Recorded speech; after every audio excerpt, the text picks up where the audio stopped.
And all right, we're live. All right, guys. So let's go ahead and recap the Eagles and Packers game. I'm gonna pull up stats, and then Andrew, I'll let you go ahead. You can go first. Yeah. No. Recap. So, what do you think about the game? It's disappointing. And not that the fact that we lost. Because to be honest with you, I think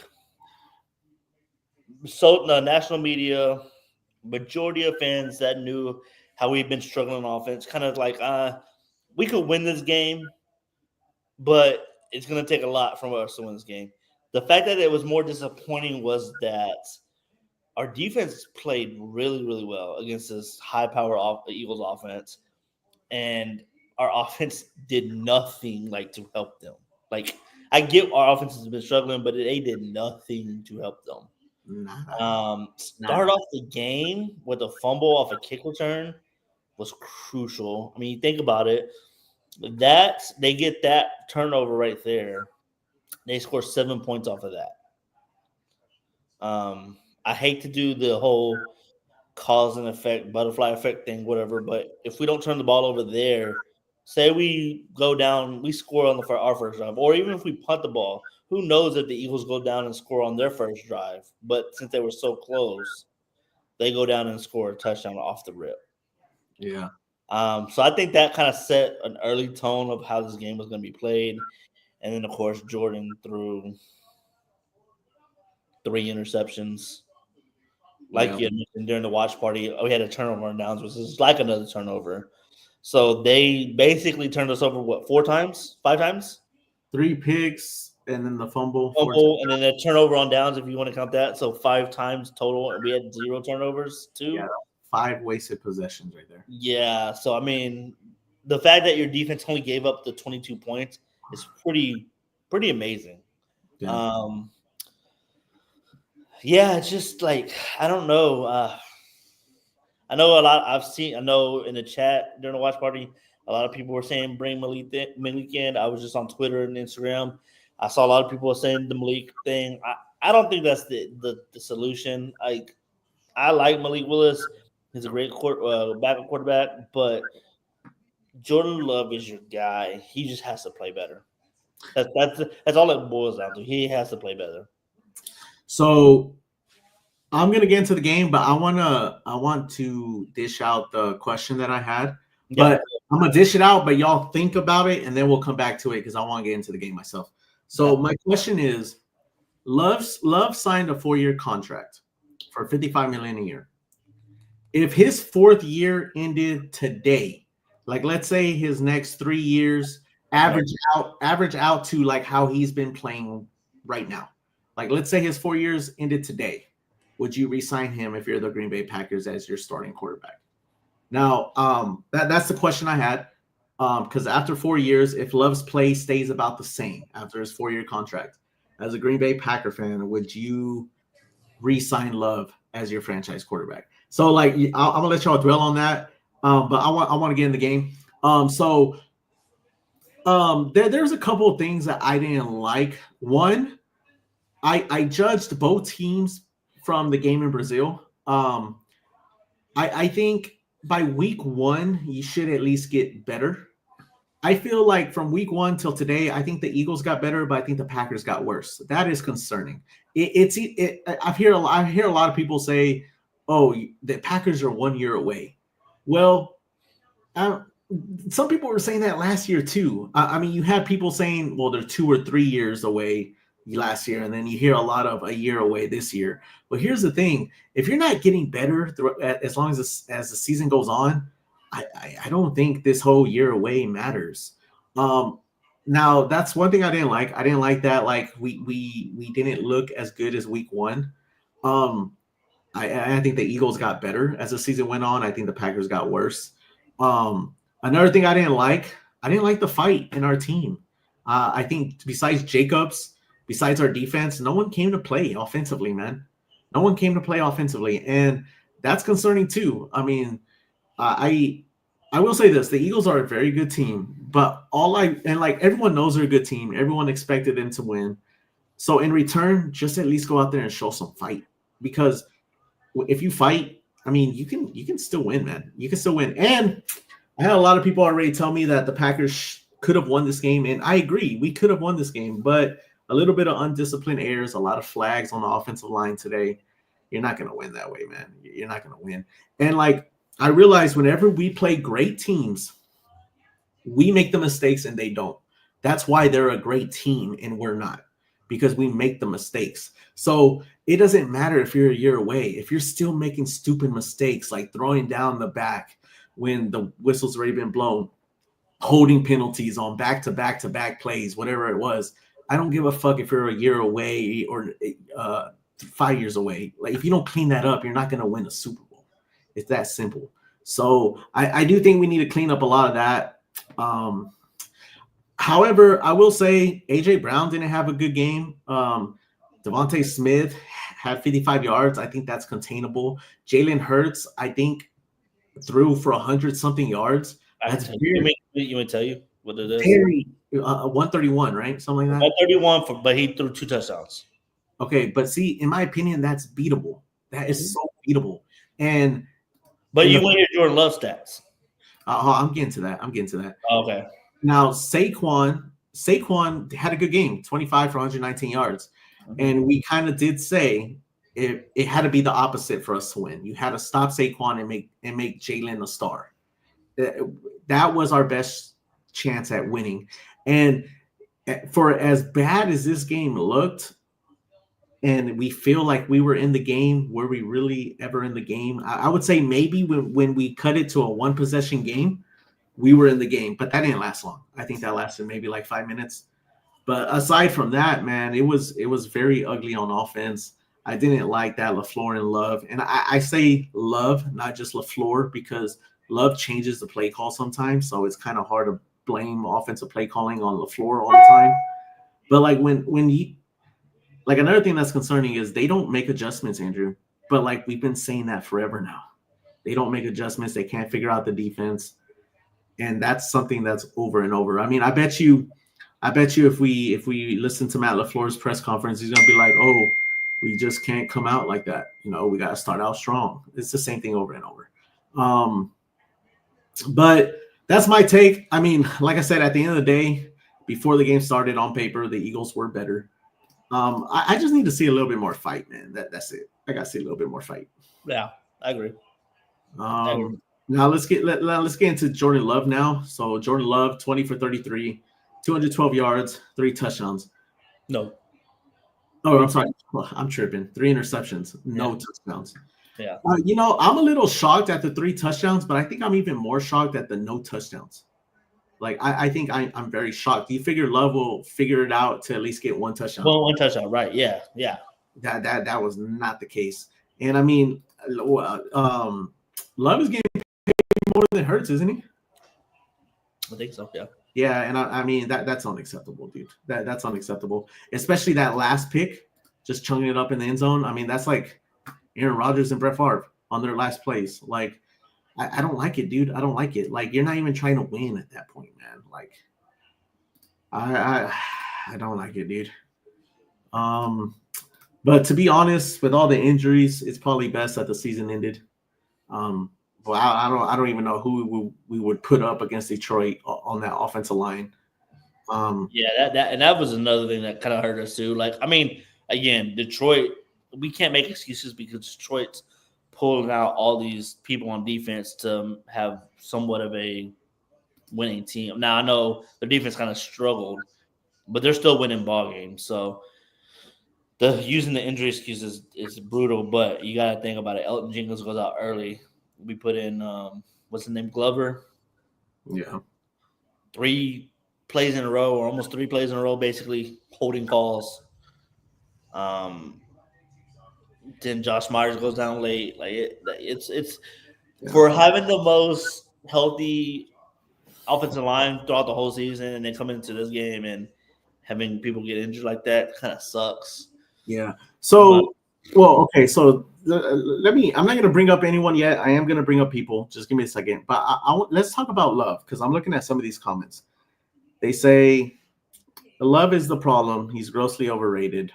Someone said Love is terrible. That contract is so bad. Another one says so this comment I don't agree with. Someone said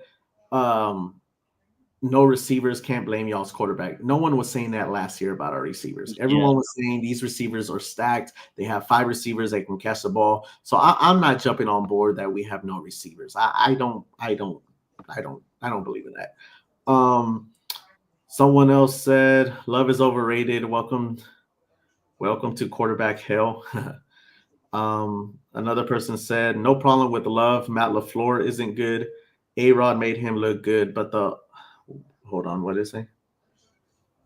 No problem with Love. Matt LaFleur isn't good. A-Rod made him look good, but the offensive play calls and coaching are bad. Well, I can't blame everything on LaFleur because Love does change the play call like probably 50% of the time. So it's kind of hard to say who's to blame on that. Someone says Love is overpaid. Someone else said, don't worry, your Karen head coach will really help you out next year again. Yeah, I honestly don't think the Packers will get rid of him. I'm not a big fan of him, though, but... No. Okay. So, I know your comments. I'm going to address some of those comments. I agree, Love didn't play good this season. Like, if you were to ask me right now, did Love play up to the contract he just got signed? I'm going to tell you no. But I'm not going to judge Love off of this season. I'm going to give him another year, maybe 2, before I finally make my, all right, that was a bad contract. Because we're saying this now. What if he comes out next year, balls out, wins the Super Bowl? Then all these people that are saying this now are dumb, right? I agree. I agree. He didn't play good this season. But let's give him another year or 2 before we. Yeah. I don't think I'm on the Love is not the guy train anymore, but I am on the train. Like, I can't defend Love anymore. I agree. He has to play better. Like, there's no excuse that, like, he played bad this season. This game in particular as well. He played bad. But when they bring down the scope and saying this whole contract was bad, Love is overrated. Let's give him another year or so before we decide that. So let me ask you this: if Love because Love signed 4 years, this was his first year. Next year, if he plays bad, right? I might start. I'm not gonna get off all. No. I'm saying no. Hold on, Andrew. My question is: if he plays bad next year, and you're Gutekunst, are you drafting a quarterback? After next year, not this draft. After next year, if Love plays like how he plays today, because I mean, maybe. I don't like. Okay, this is what people need to understand. Like I know there's gonna be people out there like, well, Love got you to the playoffs. There's a lot of teams that don't get to the playoffs. Well, you gotta understand, like if you are like, oh, we suck every year. Well, for the Packers, the equivalent of that is we get bounced out in the first round or divisional round every year, something like that. So, like, I don't really care about if we make the playoffs at this point. I just care, like, hey, let's get better. Like, why are other teams getting better, but we're not? Like, why are they exceeding us? And I know you bring up the point, like, early draft picks, but, like, I'll be honest, Andrew, I can't get behind that because not every team has the same need. So, like, whatever your need is, and if you have the 20-something draft pick, you're still going to get maybe the top 5 in that draft class because not everyone has the same need as you. So, like, I can't get behind that. I think it has a lot to do more with coaching and stuff like that. I mean, like with Nixon coming out, getting popped, fumbling, and then them scoring a touchdown on that, and then us coming out the next offensive drive not doing anything. I'm like, okay, what caused you to have such a bad first quarter? Like, what caused that? Like, is it mental? They too much in their heads? I mean, because everything was Philly didn't even need to do anything to go up 10-0. That's what it felt like. It felt like they didn't even have to do anything. Like, the Packers are just like, here's 10 points. And I mean, I could tell. I was just watching highlights just a minute ago on here. I can kind of like. Again, I don't want to go on the defense top because I don't think the defense cost us the game. But on that first drive that we fumbled the ball, I feel like a lot of times that offense and defense, we throw plays out there just to see what's working, and we make adjustments. I know you said we never make adjustments. I think we do make adjustments, but it's later in the game, and it's way later. It's not like because if you look at the defensive playing especially in the first quarter, maybe the first 2 quarters, especially when Jalen had 7 seconds to throw the ball, I feel like later on we were getting more pressure, it felt like we were getting more pressure on Jalen, especially in the 4th, 5th drive of the Philly had, because Jalen was having to scramble out, throw the ball away. While the first 2 drives, it seemed like Jalen had all day to throw the ball. I mean, I don't know. So I don't know if they need to come out firing right away, or because I feel like they played more. What's the word? They play more relaxed, more conservative, rather than trying to just. And I guess we always say set that tone. Yeah. I don't know what it is. Like it just seems like first quarter I was like timid, and then we kind of ramp it up a little bit mid second quarter, mid third quarter, and then fourth quarter when we actually need something to happen. It seems like it's not happening. I don't know. So like I want to say this. Like I know a lot of people when it comes to the Packers, and I kind of disagree on this. A lot of people say, well, like even LaFleur says it, and I'm like, dude, no, you're wrong, bro. Like, I mean, like LaFleur says, oh, we got to come out and we got to start fast. Well, I don't believe in that, and I'll tell you why. When you tell a struggling offense like the Packers, hey, you need to go out and start fast against the Eagles. Do you know how hard that is, Andrew, to ask a struggling offense to go do that against a very good Eagles defense? That is not setting them up for success. Like you're putting way too much pressure on them. Like you have to go out and score a touchdown right out the bat. No, what you need to do, and what the Packers did, and what the Packers did okay with for most of the game, what you need to do is keep it close. You need to give yourself a chance at the end to win the game. That's what you need to do. Love does not need to go off. Jacobs does not need to go off. All right, because let me tell you something. Jacobs can have a bad game and you don't have any flags. You could still win the game. You can still win the game. Now, I'll be honest.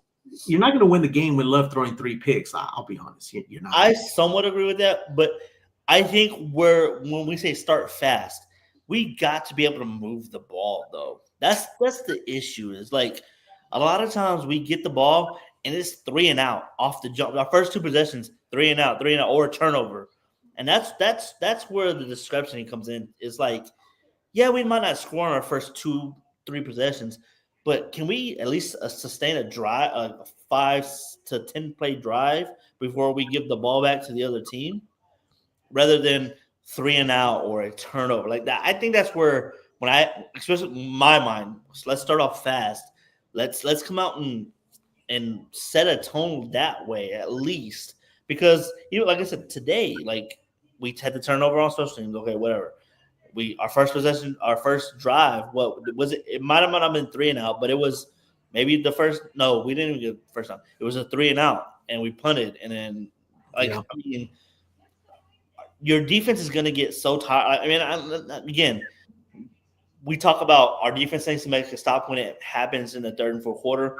But if we're putting them in those positions early on in the game, and our offense is not sustaining drives, keeping our defense off the field, keeping their defense on the field, it's going to cause a toll on the whole team in general. So yeah, well, and this is why I agree. This is why I'm a big believer in you kick field goals, because even if you like early in the game, even if like, because a lot of these coaches, when they go for it on 4th down early in the game against a very good team, it's like they have the mindset, oh, you got to score touchdowns against these people. No, you just gotta play smart against those kind of people. And like the reason why I'm a big believer in kicking field goals is because let's say early in the game you drive down the field 10 plays, take off 5 minutes. Oh, but a 4th down comes. Okay, yes, you kick a field goal, you don't get a touchdown, but guess what? You kept their defense out on the field. I agree. That's going to help you at the end of the game, where you can get your touchdowns. And I feel like LaFleur, he didn't really do this today. So I'm not I gonna was say I was gonna say I'm not gonna blame McManus, but he did kick the field goal when he needed to, and we missed the field goal. Think about. I mean, that's another thing too. Is like it But would have 13-22, but again, I don't blame. But in my opinion, Andrew, that is LaFleur setting us up for success. The players just didn't execute. Yeah, Yeah. and I agree. That is something I can live with. I can live with that. But when the players drive down the field and you say, "Oh, you know what? I need a touchdown, so go for it on fourth down." Well, guess what? They've already been out there. They're a little tired. So now you're telling them to go make one more play to get you the first down, and then another couple plays to get a touchdown. Why not just take the points? And then in return, their defense is tired, and I think all that will help you towards the end of the game. Now, like I said, LaFleur it didn't really affect him in this game, but I think it affected us in previous games, and that's why we fell to the 7th seed.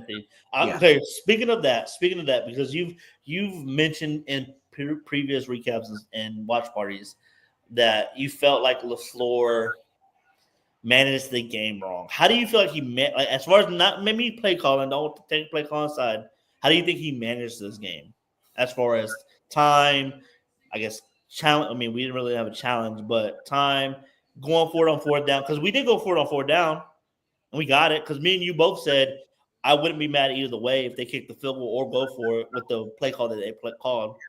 Like, how do you feel like he managed this game? It was fine. Fine. It's just we just didn't execute. Yeah, I mean, a lot of people went down, but I think time management. But see, the score, you lost by 12, so it's not like time management mattered. Now, when you're down, when you lose by 3 or less, then yeah, I would really observe like what play calls you were doing, situational play calling. But when you lose by 12, it's kind of hard to see it. I mean, we both agreed that when it was like 3 minutes left and we were trying to score, and that third down run with Josh Jacobs out, we both said that was a bad play call. Like, why are you running it right there? And then I think before that point, Matt LaFleur was trying to win. I think up to that point, I don't think Love changed the play call, so I don't want to blame LaFleur. I think Love called that run, and my question is why? You're down by 12. It's Emmanuel Wilson in the backfield. They've been stuffing your run all game long. I think, like, before Jacobs had that big beast run, I think he had like 2.5 a carry, like, before that run. So but I mean, I'm not really too mad at the play calling today. I'm mad at the lack of effort. I agree with that. The penalties. Man, just like, huh? I would say if you look at the box scores, Jacobs had a day. What do you have? Like a decent day, a decent 18 for 81. It's 4.5 average and a touchdown. Yeah, it's not bad. I mean, it's not a bad day. It's just but I do think. I mean, the Eagles did what they had to do though, in order to win the game. I feel like the Eagles had a plan. They stuck to the plan. Especially that, and they didn't hurt themselves, really. Yeah. And that's the one thing I've noticed this year. When we go up against great teams, they have a better plan than we do. We lost to every playoff team that we played this year. We lost to all of them. And I feel like every time we played them, they had a better plan than us. And if Matt LaFleur adjusted, it was too late. I think that is a concern going forward, in my opinion. I think you have to flip-flop that. Or you make it a chess match. It should be a chess match. And you know it's a chess match when it scores back and forth, stuff like that. This was like Eagles out in front since very beginning and no looking back. But Packers tried to crawl back. It was more of that than a chess match to me. Yeah.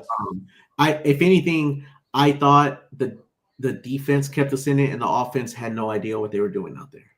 That's concerning to me because it wasn't the only game that they looked like that this year. And it's in the playoffs, guys. Like, playoffs. Like, come on. Like, I don't know. Like, I don't get it. Like, if you lose, there's no going till next week. This is it. Yeah, and that's what I'm saying. Like, how many turnovers did the Eagles have? 0? Yeah. yeah, like I gotta see more, man. I gotta see more. Like for me to say, hey, we can beat any team next year. I mean, because think about it, every team's gonna get better. No one should get worse. I mean, if you're getting worse, something's wrong. Something's wrong. Yeah, I mean, I don't care if you have the last pick in the first round. I mean, if you get worse, something's wrong. So I mean, that's what I think. I'm gonna start bring up guests now, or do you want to say something else? Yeah, no, go ahead. Okay, so let's address some comments real fast, and then I'll bring people up. Who do the Eagles play next round? It will be depend. I guess it depends on who. It depends, yeah. Yeah. Someone said Eberflus over LaFleur. Okay, I don't think LaFleur is that bad. Not that bad. Come on now. Travis says 1-5 in the division. They should not have been in there. Period. I don't agree with that. I mean, they won 11 games. Like, they won 11 games. I mean, look at the Bucks only won what 10 games, 9 games, whatever they did. Yeah. I mean, it's because they played in a shitty division. Yeah. So Eric makes a good point too. Eric says sick and tired of the personal foul penalties in big situations in the fourth quarter and of playoff games.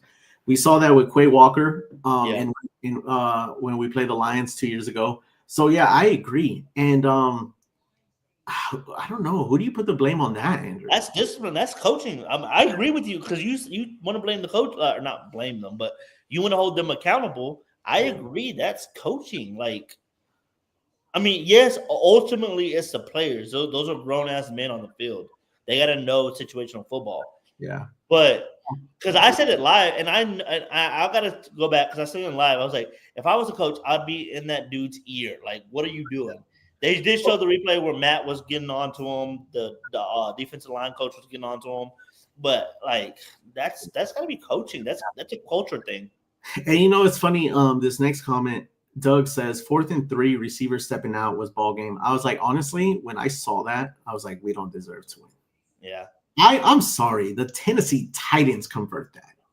And look, no disrespect to any Titans fans in here. I'm just saying them because they have the worst record in the league. Or I don't know who had the worst record in the league, but I'm just saying that because they had the worst record. But anyways, like when you can't convert a pitch and catch on 4th down to move the chains, I'm sorry. Who do you blame that on more? The receiver, or the quarterback? It's on Heath. It's on Malik Heath. Why are you jumping up for the ball? Why? Keep your feet down. The ball wasn't that high. I mean, come on. Like, you got to make that, bro. You got to make that. No excuses on that. And the thing is, and this is what I'm talking about, Andrew. Good teams don't even need to do anything. You have a pitch and catch, and you catch out of bounds, and the defense is just there like, okay, cool. We didn't even have to do anything. Yeah. Like, that's laughable, dude. It's laughable. That's why you're a 7th seed. You're lucky you didn't get bounced out before the playoffs. Like, you have to fix that. And what's concerning to me is it's the playoffs and you still can't complete a pitch and catch. That's wild, dude. That's wild to me. That's wild. There was even some plays that the Eagles ran that was so disrespectful that they knew the offense of the Packers wasn't going to do shit. Like when they ran the ball on 3rd and long or whatever it was, and just, oh, we don't care, we're going to punt it. Yeah. Like they knew, like they were disrespecting us they weren't really trying to disrespect us, but you can see it. Like they didn't believe in the Packers offense. Yeah. And why should they? Why should they? I mean, I don't get it. And like, to me, if I'm LaFleur, I'm like, okay, you don't think we're gonna step it up? Watch this, right? Like, we need to see that from our coach, dude. I mean, you're in the playoffs, LaFleur. Like, come on, big guy. And I mean, yeah, it's sad. It is sad. Someone said it's sad. Let's see what else. That was the worst game so far. I don't agree with that. I think we looked uglier in other games, even though this one wasn't pretty. It wasn't. I'm not saying it wasn't. Let's see. Someone said Love is a borderline top 20 quarterback. I would honestly have to look at all the quarterbacks, but I think Love might be 20 is like worse than average. I don't think he's that bad.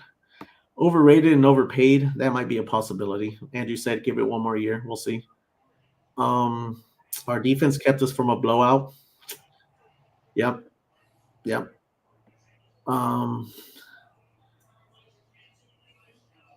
Okay.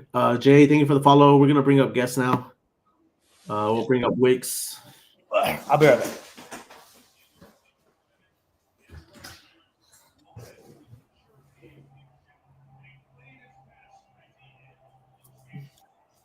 All right, so we're bringing up guests. If people want to come, I think this Wicks guy joins, but he might not be in.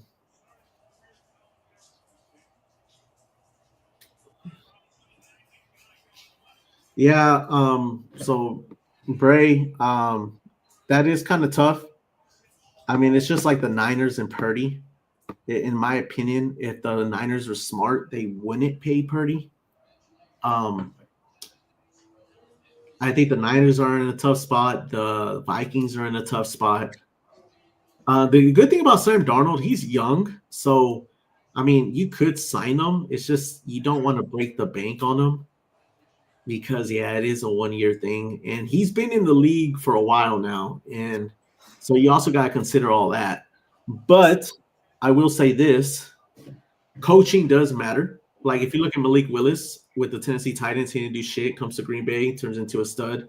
Sam Darnold, his whole career, didn't do shit. Now he's with Minnesota, given the opportunity, he's a stud.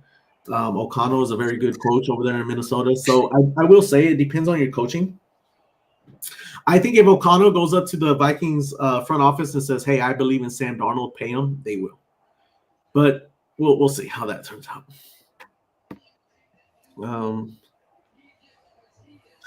Someone says it was a blowout and could have been worse if Barkley didn't take a knee. That's for sure. Jordan needs to run the ball. Yeah, there was multiple times in that game that he could have stepped up and ran for more yards than what he tried to throw for. I mean, you gotta understand, guys. Like, if Jordan, like, for everyone who's saying Jordan Love is not good, well, ask yourself this question: if the Packers did release Jordan Love, would there be a whole bunch of teams going after him? The answer is yes. So he's not bad. He's not bad. It's just that he's in his head. In my opinion, he's in his head. He can't read the defenses that good right now. He needs to. I think, in my opinion, he needs to study film a little bit better. Now, I think he could read it. I think he's just second guessing himself a lot of times and making the wrong. And that's why he's making the wrong reads. I think because, I mean, I get it. You said like they have film on him now, so they're doing different disguises. Yeah. But what he did towards the end of the season last year, that's got to tell you that he could read defenses because he was torching teams. I just think I think he got paid. He's trying to live up to the contract, and he's just not fully trusting what he's seeing.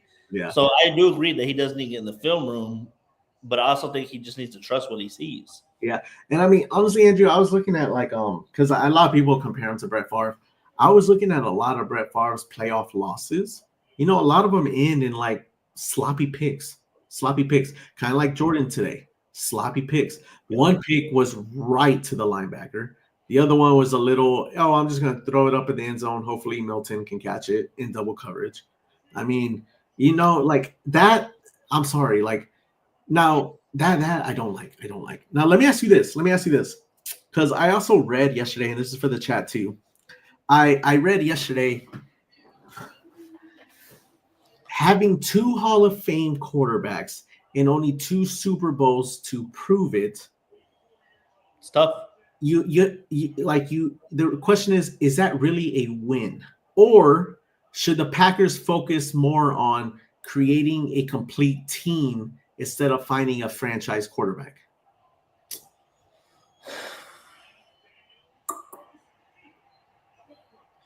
They definitely need to find a complete team. And I think that's what they're doing. Now. Mm-hmm. I don't think so. How much more complete does it need to get to help Love out? Like what do you think needs to happen? Because I'll be honest. Love looked terrible this year, but I still think he can win a Super Bowl. But I think he can too. But I think the mindset of that locker room needs to change. I agree. I agree. I don't. I'm not on that train because I know you're like on off the train, Matt LaFleur train. Or did you say you're 1 foot on, 1 foot off? Oh, Matt LaFleur. Yeah. I am off the train that he can get us to the Super Bowl, but I'm also on the train that he can improve himself.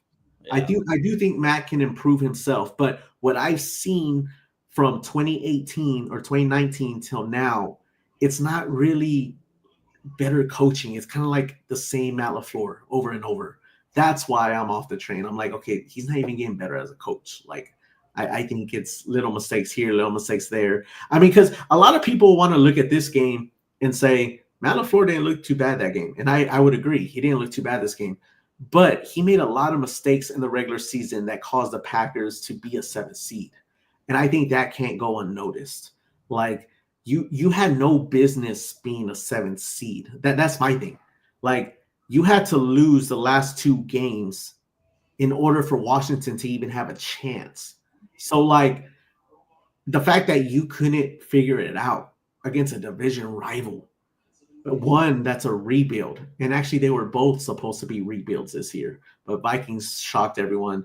And, you know, like, the fact that you can't get it done, LaFleur, like, that's concerning, bro. Like, that's concerning. And then you come out and lay a goose egg against the Eagles. That doesn't help you either. That doesn't help you.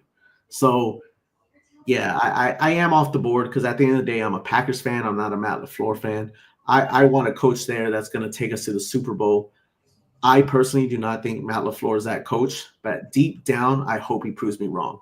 And every day next year, every game, I will still be cheering on Matt LaFleur if he is my coach. I will still be cheering him on. But if you were to ask me, David, be honest with me, do you think he could take us to the Super Bowl? My answer is no. So I guess because I still like I'm a Matt LaFleur. I don't want to say fan. Fan is a strong word. I believe in Matt LaFleur. I think he can coach us to the Super Bowl. Yes. What do I think needs to be done to bridge that gap? I do agree that there needs to be like a culture shock. Like there needs to be some type of wake up call in that locker room. Like, what are we doing? Is that changing coaches or changing coordinators or changing whatever? Maybe it also might be maybe getting a veteran presence, some type of veteran presence in that locker room. So, do you think getting rid of Preston was the wrong move? No, I don't. Okay, I don't. So like because they were still playing bad when he was in the locker room. So, because here's my thing. The wake up in the locker room, there was that last week after the Bears. LaFleur said it. He's like, there were some strong words in the locker room. So guess what? There were strong words in the locker room, and he still laid up a goose egg against the Eagles. That tells me not the answer. I think it might be. I mean, look at the command. Okay. Let me take that back. A veteran that is a good player because Preston was on the tail end. Like he wasn't making plays. You got to have a veteran that's making plays, but that's been in the league for a little bit longer than some of these other guys. So then I think what we're getting to, and you might not be on this train yet, but I think I'm getting there. I think there needs to be a change in mindset, not necessarily in the players' minds, but in the front office minds. You need what did the Eagles go do? They changed their offensive coordinator. They changed their defensive coordinator. They went out and got players. Like they went out and got Saquon. If the Packers want to compete against great teams, they're going to have to make moves in free agency. You're going to have to get the best player available in the draft for the position in your need, not the best player in the draft. And I feel like that's what the Packers do. They go and they get Morgan in the first round. That guy is not going to help you win the Super Bowl anytime soon. I'm sorry. He's not. So why do you go and make that move? I think that's the mindset that needs to change. Everyone is focused on winning the Super Bowl today. And that's why you get left behind. Because you're thinking in the future, and sometimes that future doesn't even come because of injuries, because of people that you thought were going to be good turn out not to be good. So why are you living for 5 years out the – if it was a different sport where people can't get injured that fast, okay, maybe. But this is football. You can't guarantee Morgan's going to be there 5 years from now. Like, you can't even guarantee that. Like, so I don't like that the Packers don't try to win now. You need to try to win now. The Eagles do. And the Eagles, they made a whole bunch of moves this offseason. The Niners are changing their defensive coordinator every fucking year, and they've been there at the end. They weren't there this year, but they've been there, and they're changing their defensive coordinator every year. So yes, I do think. Yeah, that's because they're getting head coaches jobs. But yeah, I kind of think there is going to come a time the Packers might have to clean up house, man. They might have to clean up house, coaching wise. Like I'm sorry, Rich got to go. I'm sorry. I don't like Rich no more. I think I'm off that train as well. That's a Matt LaFleur decision. That's a Matt LaFleur decision. And coaching, like the whole coaching staff, like Matt LaFleur's coaching, is not a Gutekunst decision. That's more of a Mark Murphy Ed Policy decision. But like what really needs to be studied, Andrew, what really needs to be studied is why did you have 2 Hall of Fame quarterbacks for over 30 years and only had 2 Super Bowls? That's what needs to be studied, Andrew. Because you're getting beat by teams in the playoffs without Hall of Fame quarterbacks. So why is that, Andrew? Why is that? That needs to be studied, bro. Aaron's, I can tell you why Aaron is because he didn't have a defense majority of his career in Green Bay, majority of the time. Okay, so if Gutekunst did everything he could on building the defense, especially in the first and second round, and the defense was still trash for over a decade, who do you blame there? Gutekunst or the coaches for not developing those first rounders and second rounders? I mean, do you really besides Hafley for the past decade, besides Hafley coming in as a new defensive coordinator, changing things in our defense, which by the way, our defense has improved from last year. If you do not think that, you haven't been watching the Packers this year. The defense has improved from last year. But besides Hafley coming in this year, for the past decade, did we ever have a defensive genius or guru in our locker room? So that's what I'm saying. You're building up the defense, but you don't have a genius in there to create that defense. So why not go get a wide receiver 1 for Aaron Rodgers? That would, in my opinion, that would help you. Because I get it. I get what you're saying. I still don't think that would have been enough. Okay, but okay, maybe I don't disagree with that. But don't you think we would have a better shot? Maybe. There was a bunch of times in the play, especially in the playoffs, where the offense was still putting up 40-something points, but the defense was giving up 45-plus points, whatever the case may be. Yeah. Now, I agree towards the end of Aaron's career, it was more on, I think, the offensive side of the ball rather than the defensive side of the ball. I mean, we talked about the Niners barely beating us by whatever. Like, they didn't score shit, and we couldn't score shit either. So I agree with that. Like, I do agree when we drafted Jordan, everybody said we were receiver away. I do think that. But at the same time, so let me just say this. Let me give you a scenario. Say we go get that receiver, right, with Aaron last year, right? And we don't win the Super Bowl. And then Aaron stays another year or two, however long was his contract, and we still don't win the Super Bowl. Then he leaves for more money or retires or whatever. But we never drafted a quarterback. Who would be our quarterback now? Sean Clifford? Well, I mean, I know I'm giving you a hard thing because we don't know what we would have drafted later. You know who would have been our quarterback? Whoever the Packers decided to get in the 2023 first round draft. That's who would have been our quarterback. 2023, so the year before last. Yeah, like whichever quarterbacks were available there, whoever was on the board at our point, I'm more than sure. I'm not gonna look it up. I'm not gonna look that up right now, but I will look that up later. But yeah, I mean, I guess. Okay, look, I'll look it up. But go ahead. I just want to see quarterbacks in that draft because the only one I know off the top of my head is C.J. Stroud, but I know he wouldn't have been on the board. No, he went first. Yeah, and then Bryce Young wouldn't have been on the board. Oh no, Bryce went first. C.J. went second. Yeah. So, But that's my answer. It would have we would have got one in last year's draft. Okay, yeah. So you got Bryce Young, C.J. Stroud, Anthony Richardson, Will Levis, and Hendon Booker. Honestly, with how I see LaFleur doing with Malik, I would have liked to see LaFleur and Anthony Richardson. Yeah. I think Anthony Richardson would be better as a Packer than as a Colt, if I'm just being honest. Will Levis, I think that would have been ugly. Hendon Booker would have But to be honest with you, I think Will Levis and Anthony Richardson will be better at where they're at than what as a Packer than where they're at now. Yeah. Do you agree? Yeah. So okay, and so that I guess that's where I'm bringing back to is like so Matt. The people that saying Matt's the issue, Matt's not the issue because they're coaching up these quarterbacks. Okay. Andrew. Okay, but we're forgetting head coach. Matt's job is not just the offense. He's the head coach of the team. He's supposed to make sure the team is complete, not just the offense. And this is what I don't like. And I wanted to bring this up during the game, but I said I was going to bring it up in the recap.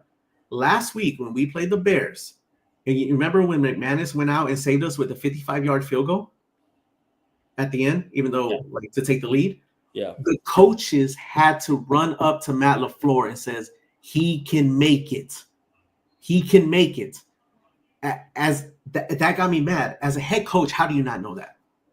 How do you not know that? I mean, come on, Andrew. There's no excuse for you not to believe in your kicker or at least know. Oh, no. That's false because we believed in our kickers before and they've not held up on their end. So I don't blame Matt LaFleur kind of being reserved on the kickers because as Packer fans the past 2 years, we bitched about our kickers.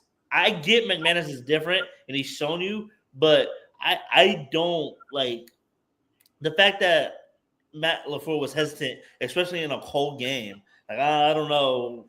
I mean, you got to admit that kind of like has to play some type of mental thought in your mind.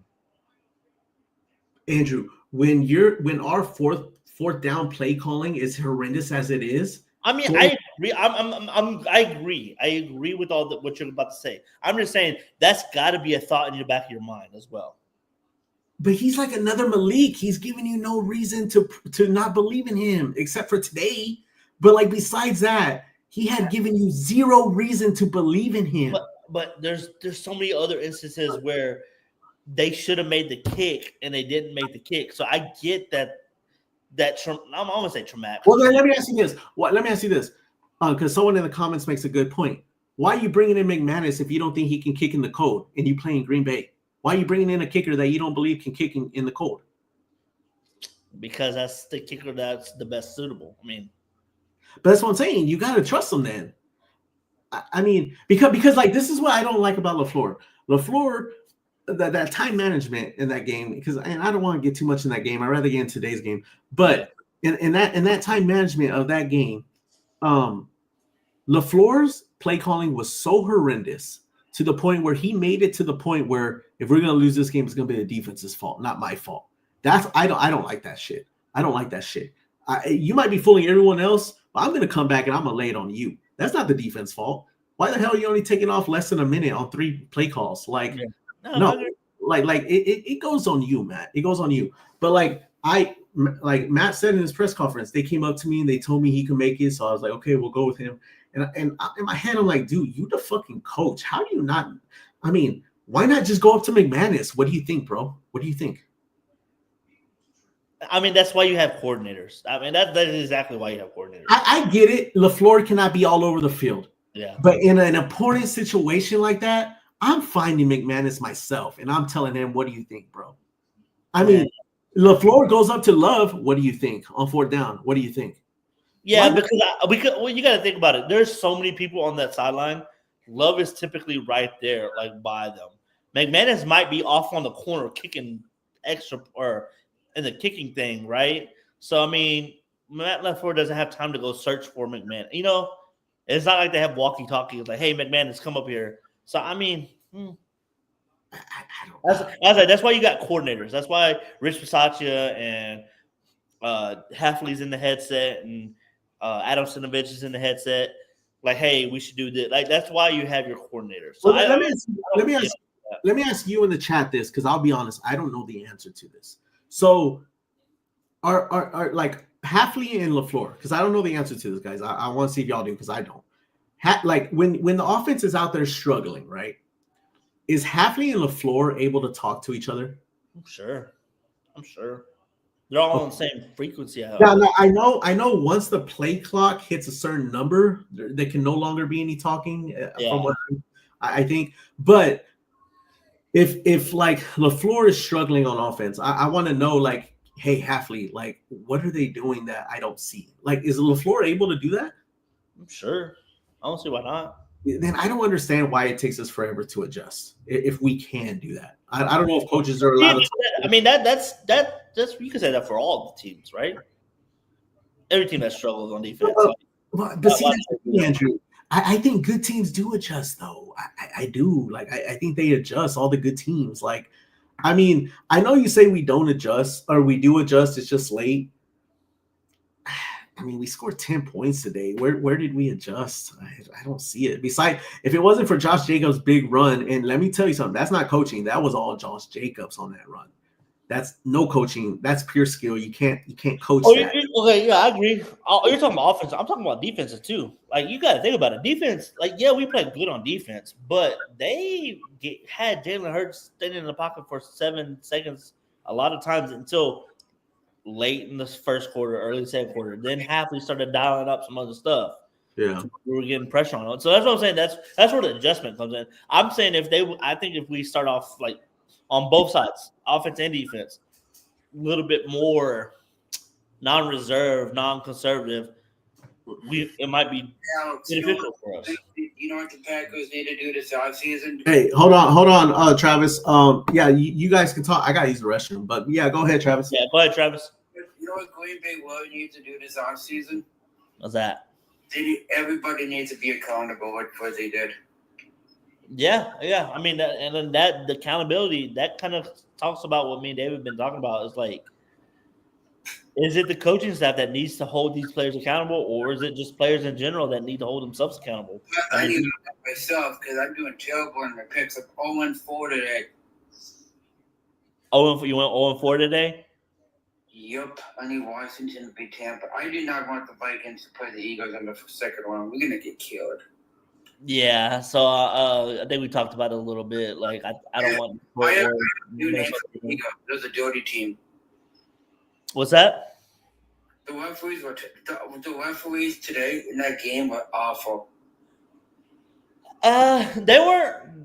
I don't think they were bad, but they weren't great. But I did think they missed some calls. They did miss some calls. I think the last Jordan Love interception, I thought it might have been a hold or a pass interference, but this is what I don't get. Okay, you remember that?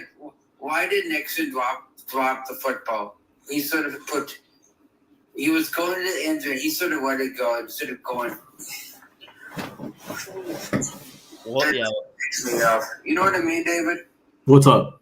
You know, number Nixon was trying to run the ball the first part of the game. Why do you want to go for?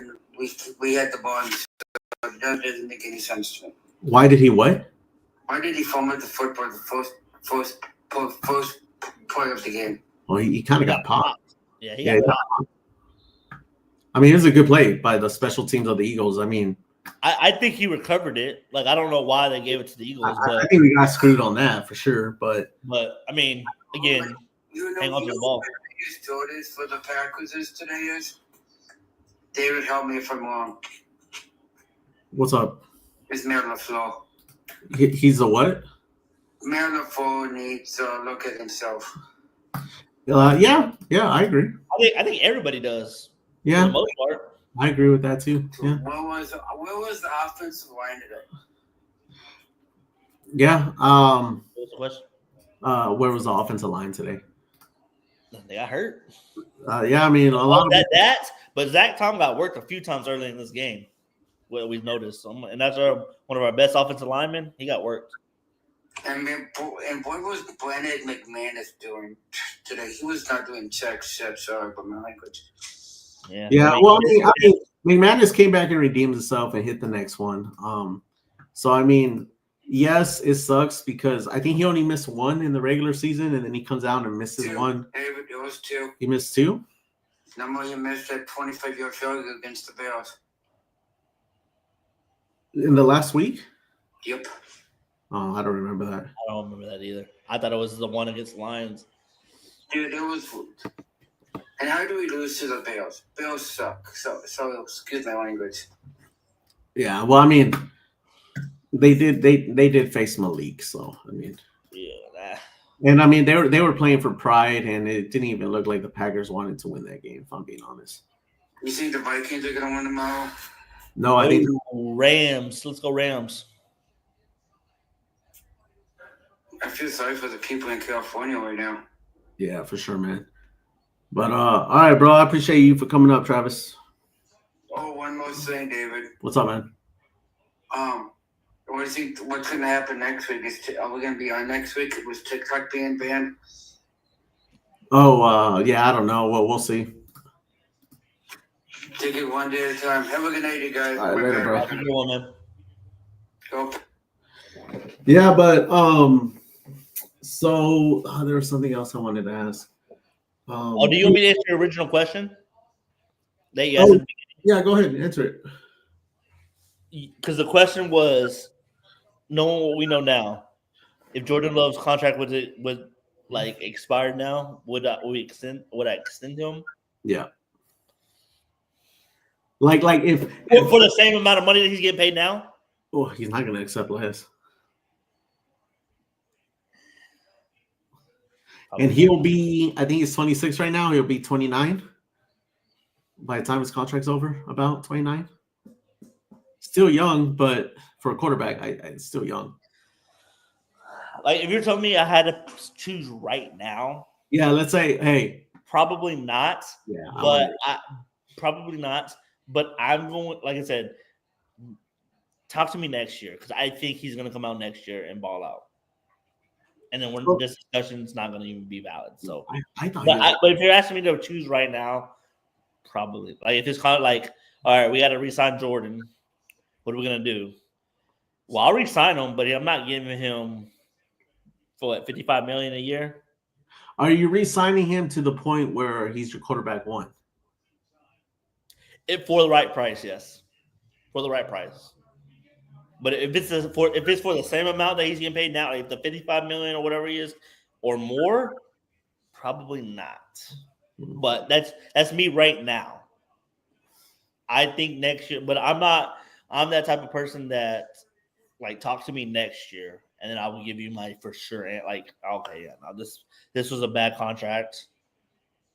But I think Jordan's going to come out and ball out next year.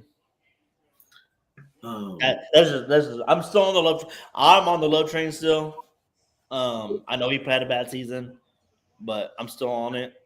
Talk to me at the end of next year, and we'll see how my voice or my tone changes about him. But what's up, Alex? Not a whole lot. What's your recap of the game? What do you think? We already went through that. I don't know how long you've been on, but pretty much my recap. I don't like that. I don't like our fight in the game. Pretty much. There was something else I said too that was kind of important. I can't remember. I just think we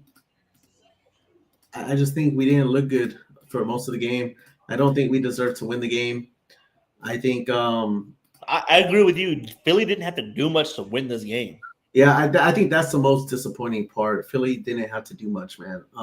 Even if you look on our 4th and 3, where that little pitching catch to Heath, and he caught it out of bounds. Like, if I'm the defensive player, I'm just laughing at that. Like, dang, we didn't even need to do anything.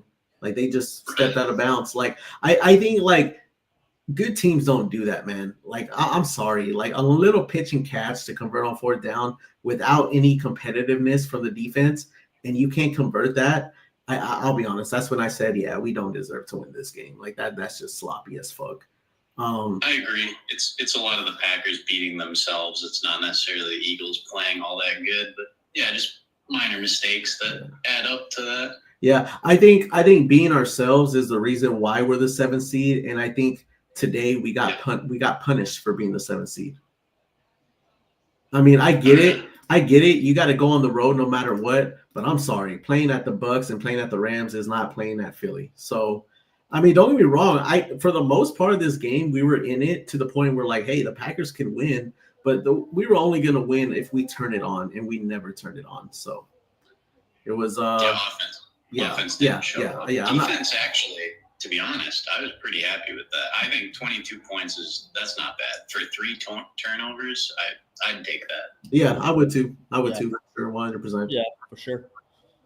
I think we're all on the same consensus that the defense did their job for the most part today. The offense just couldn't put any long sustaining drives together. I mean, the Eagles defense is the best in the NFC, but and I think the Packers are ranked third. I think Minnesota's ahead of us, and then the Packers. So I mean, both defenses came out to ball today, and it was just going to be a match between which offense can do better, and it was the Eagles. Yeah, I don't like the excuse that the Eagles defense is good, because it's like, well, if you're a team that can only beat bad defenses, then are you really that good? But yeah, I get what you're saying. It's hard to play against hard defenses. So. No, I mean, I do think we should have scored more than 10 points against that defense. I do think that. I think we're talented enough to score more than 10 points. So, I mean, but at the end of the day, you gotta give them props. I mean, they got after the quarterback, and then even when they didn't get to Love, they got a holding call. So I mean, like that's part of their pass rush. Like their pass rush was 10 times better than ours today. There was how many plays, Andrew, where Jalen had like 6 seconds before he threw the ball? Like at least four that I can remember. I think Love had that one time, and he threw a pick straight to the linebacker. So, that was ugly. But he overthinks stuff a lot. I'm on the Malik Willis train, and I think I've been on that train for a few months now. But we'll see. I don't think it's ever going to happen. I think they've overpaid Love to the point where they're never going to get rid of him.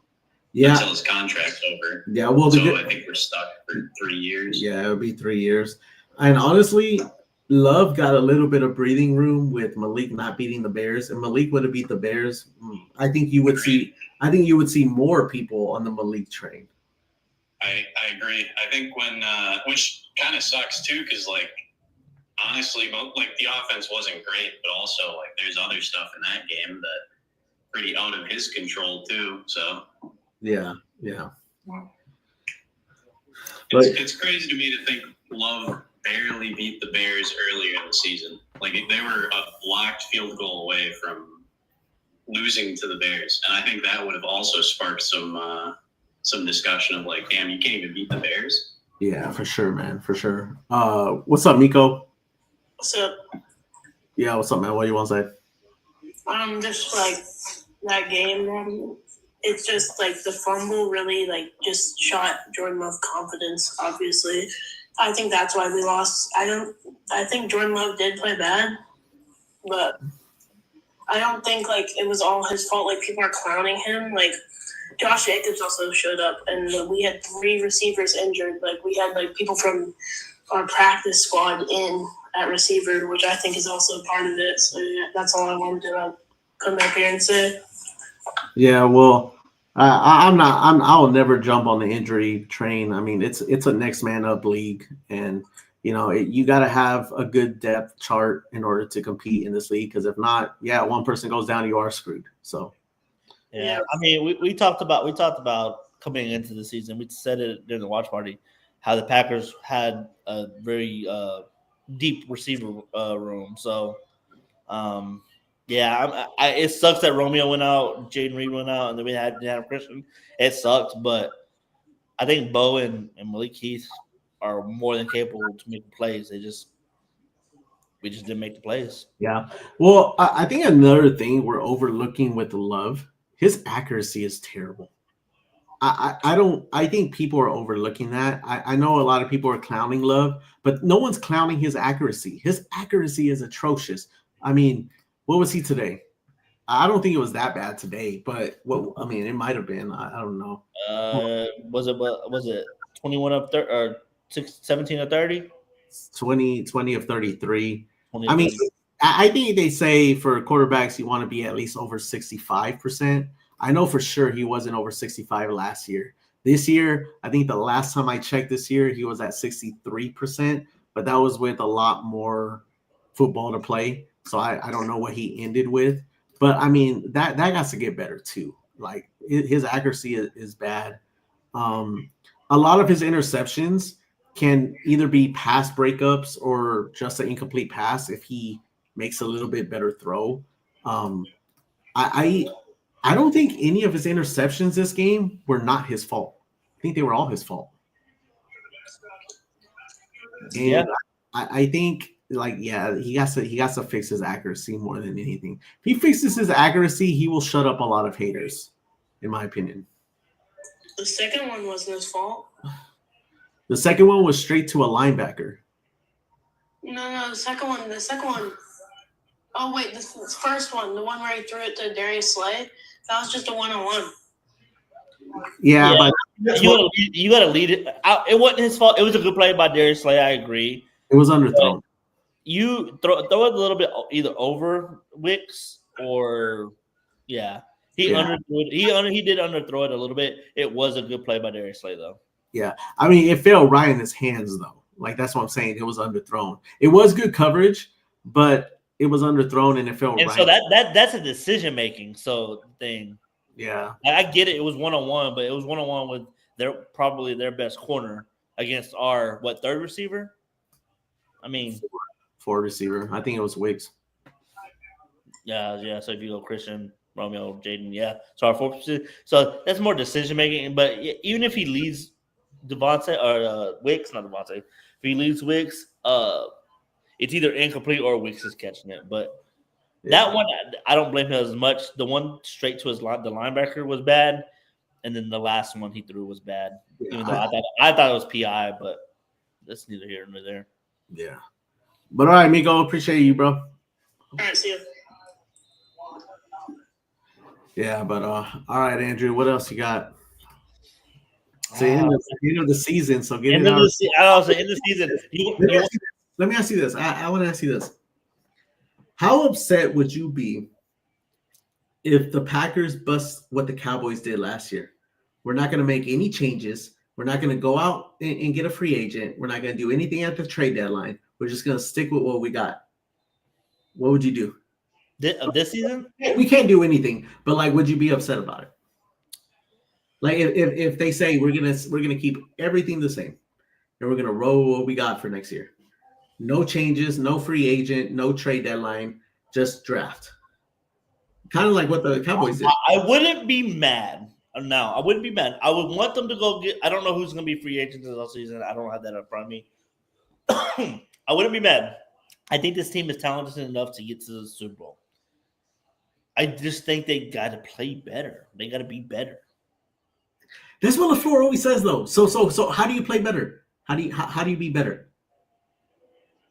How do you be? I mean, the players just gotta do. I mean, they just got to do what they got to do. Okay, so if they haven't been doing it, what are we doing then? Because I mean, that's what I'm saying. Like at this point, it's insanity because you're sending the same players out there. You know they're not going to do it. You just hope they do it. There has to be something. There has to be a change, bro. I mean, that's just what I think. Yeah, I mean, but what? I mean, it again. Like someone said in the comments, if Matt LaFleur goes, who are you gonna go get? Now I will say this, even though I'm not on Matt LaFleur's who's Matt LaFleur gonna get? No. So, someone said in the comments, if Matt LaFleur leaves, who are the Packers gonna get as a coach? Now I will say this, even though I don't believe in Matt LaFleur, I'm not saying that if the Packers were to move on from it, we would regret that decision. I'm not saying that. There is a possibility that we might regret if we do let LaFleur go. But if you tell me, hey, I'm bringing in a new coach and he kind of has like a Dan Campbell mentality, but he's not a better coach than LaFleur, I would still be okay with that because I know the mindset is what this team is lacking, not necessarily talent. I don't think talent is our issue, but mindset is not there. And your mindset comes from your head coach. I'm sorry. It doesn't come from anyone else. You're the leader of that team. They're going to follow what you do. Yeah. I can tell you right now, Matt LaFleur's not going anywhere. Oh, I know he's not. I know he's not. And a part of me don't like that. But I mean, the Packers believe in winning regular season games. If they believed in winning Super Bowl, Matt LaFleur would not be there. I'm sorry. He wouldn't. But okay, so say they fire Matt LaFleur the whole season. Who you gonna? Huh? Say what? Say they fire Matt LaFleur this season. Uh-huh. Who you bringing in? You know what? You know what my first decision would be? Oh. Well, okay, first I gotta look at who's available. But if worse comes to worse, I'm asking Hafley if he wants the job. That's tough. But I gotta go see who's out there first because there might be better options than Hafley. But I think that's the worst it can get if you do let go of LaFleur. The worst it can get is you bring Hafley in. And I mean, he was already head coach in college. So I mean, I don't think it could be as bad as what people think. I mean, because Hafley changed the whole mindset of the defense, and that's why it improved. They're a top 10 defense. Before that, we weren't even average. I think we were like 18th, 19th. That's below average. Hafley came in and made us a top 10. And I think a part of that is his mindset. So, like, yeah, I think the worst it could get, Andrew, is Hafley as a coach, and I don't think that's bad. No, but then so you got a chain effect. Then you have to go find an offensive coordinator now. No, we do have one. It's just that LaFleur makes the play calls. No, Adam Stenavich is not an offensive coordinator. Get that? I get it. That's his title. He's an offensive line coach. Get that guy out of here. He's not going to call plays. Well, then you would have to give me a list at who's available. Ben Johnson's available. Yeah, he's not taking a Packers job. He's probably going to go. I heard he's not. From what I heard, he's not a leader of men type thing. He's a great play caller, X and O's guy. But the reason, like, he likes to be offensive coordinator is because he doesn't like. I mean, I think he's probably going to get the. But bringing in a new offensive coordinator wouldn't be that bad because I think our offense needs to change anyways. I think defenses have figured it out already. Like I think it needs to change anyways. I mean, how different is it going to be next year with LaFleur in there? I mean, what if we are here next year saying the same thing? LaFleur cannot perform against good defenses in the playoffs. What if we're here saying that again? It's another year. That's the thing, though. Like we're talking about this offense. Like they had a bad year this year. Were we saying this about the offense last year, second half of the season? But okay, hold on. Name a good offensive coordinator that has declined the year after. Kyle Shanahan. You talking about this year? Yeah. Bro, stop it. They had so many injuries, bro. So did the Lions, but they still win it. Okay, but Shanahan has a resume though. Shanahan has a resume, bro. He's been places that LaFleur can only dream of right now. I guess. Super Bowl, he's been there, lost, but yeah, I mean, and you could argue that the Niners were one stop in the Super Bowl next year in overtime on winning it. I mean, I can't blame that on Shanahan. Yeah. What's up, Keg? Yeah, so for offensive coordinator, I know this may sound crazy, but given with the terrible franchise he's been with, why not go get Kellen Moore as the offensive coordinator? He has a great system. The only problem is he has a quarterback who's never played football, who doesn't know how to play football, and Dak. He's proven he can coach. Right? A lot of pressure off Matt. Matt won't have to call play calls. And honestly, the thing most people aren't talking about, get rid of Rich Bisaccia. No, I just said that. He was supposed to be this special teams guru, right? Yeah. He was supposed to come in and fix all the issues of and everyone in the chat, tell me when you heard this. Green Bay Packers and playoff special teams. Happened kickoff, we missed a field goal. Granted, our kicker McMahon's been great since we got him. He's maybe one of our most reliable kickers. It sucks he missed. But special teams can every year continues to bite us in the ass. And it started last week again with Chicago, that ridiculous kick return. Like we need a real special teams coordinator that can put a new fire under these guys to where they're not playing so relaxed every single kickoff or punt return or whatever. And then Matt doesn't need to call plays anymore. He needs to let it go and focus on every aspect of the team. Yeah. So a couple of things. I agree with the Rich. I said that earlier in the live. I said he needs to go. Kellen Moore is actually with the Eagles now. He's not with the Cowboys. So I think he's offensive. I mean, also that offense, like, I never thought, never in my wildest dreams did I think that our offense would look that bad. That was maybe the worst Jordan Love's played ever. That was maybe his worst game ever. He held onto the ball too long. He kind of looked like Caleb Williams a little bit, especially after Elton Jenkins went out. I mean, thank God we drafted that offensive tackle in the first round that hasn't played a single snap all year. That could have came in handy. Just saying. That's but like, he held onto the ball too long.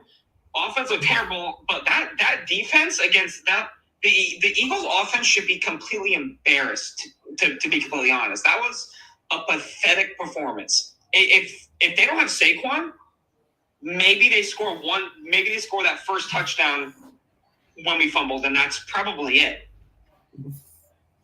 Yeah. Go ahead. Okay. Oh, I was gonna say, yeah. I think the Eagles. I think David said it earlier. I think the Eagles kind of knew that our offense wasn't going to be able to do anything on that defense, so the offense didn't really.